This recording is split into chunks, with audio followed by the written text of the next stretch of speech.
మన ప్రభువును రక్షకుడైన యేసుక్రీస్తు వారి నామములో ఈ మాటలు వింటున్న ఆత్మీయ కుటుంబ సభ్యులందరికీ నా యొక్క హృదయపూర్వక వందనాలు.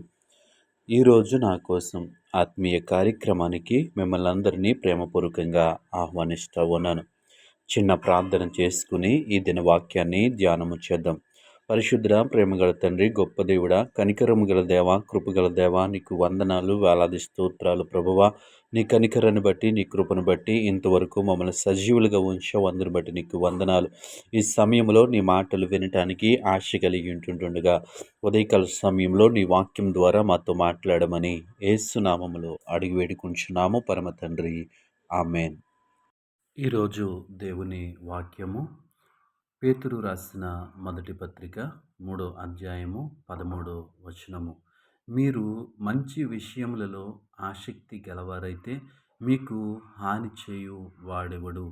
ఈ వాక్య భాగాన్ని మనము పరిశీలన చేసినప్పుడు మనము ఏ విషయాలలో ఆసక్తి కలిగి ఉండాలి, ఏ విషయాలలో మనము ఆసక్తి కలిగి ఉంటే మనకి ఏం జరుగుతుంది అని దేవుని వాక్యం ద్వారా మనము తెలుసుకోగలము.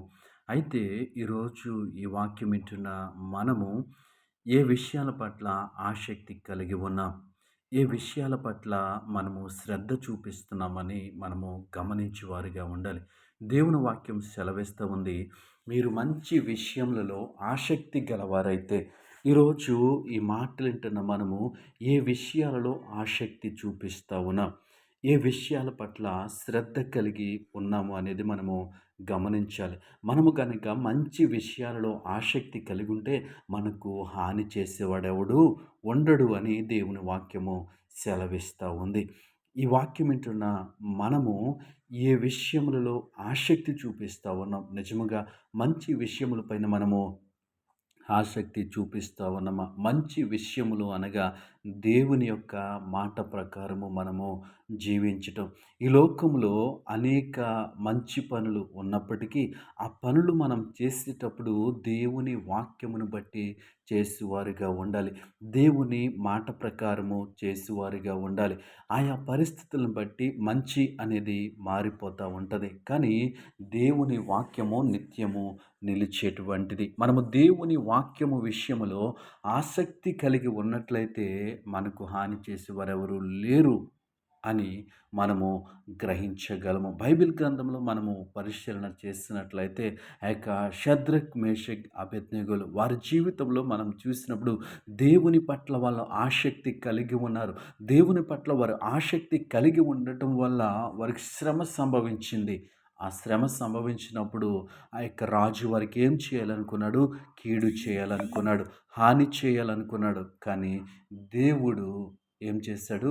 వారికి హాని కలగకుండా, దేవుని నామానికి మహిమ కలుగునుగాక, ఆ అగ్నిగుండంలోనికి దేవుడు దేవుడు 4వ వ్యక్తిగా వెళ్ళినట్లుగా మనము చూస్తూ ఉన్నాం. ఈ వాక్యం వింటున్న ప్రియ ఆత్మీయ స్నేహితులారా, మనము ఏ విషయములలో ఆసక్తి కలిగి ఉంటున్నాం? ఈ యొక్క ఉదయము మొదలుకొని మనము నిద్రపోయే వరకు ఏ విషయాల పట్ల ఆసక్తి చూపిస్తూ ఉన్నాం? అవి మనకి ఉపయోగకరమైనవా? అవి మనకి మంచిని కలుగజేసేవా? ఒకసారి ఆలోచన చేద్దాం. ఈరోజు విపరీతంగా పెరిగిపోయినటువంటి టెక్నాలజీని వాడుకుని అనేకమైనటువంటి చెడ్డ విషయాల గురించి మనుషులు ఆలోచన చేస్తూ ఉన్నారు. కానీ దేవుని వాక్యం సెలవిస్తూ ఉంది ఈ ఉదయకాల సమయంలో. పేతురు రాసిన మొదటి పత్రిక 3వ అధ్యాయం 13వ వచనంలో, మీరు మంచి విషయములలో ఆసక్తి గలవారైతే మీకు హాని చేయు వాడెవడు. మీకెవరు హాని చేస్తారు? నీ మన మంచి విషయంలో ఆసక్తి కలిగి ఉంటే దేవుడు మనకి సహాయం చేస్తారు. ఈ లోకంలో మనుషులు మనం ఎంత మంచి చేసినా మనకి కీడు తలపెట్టవచ్చు.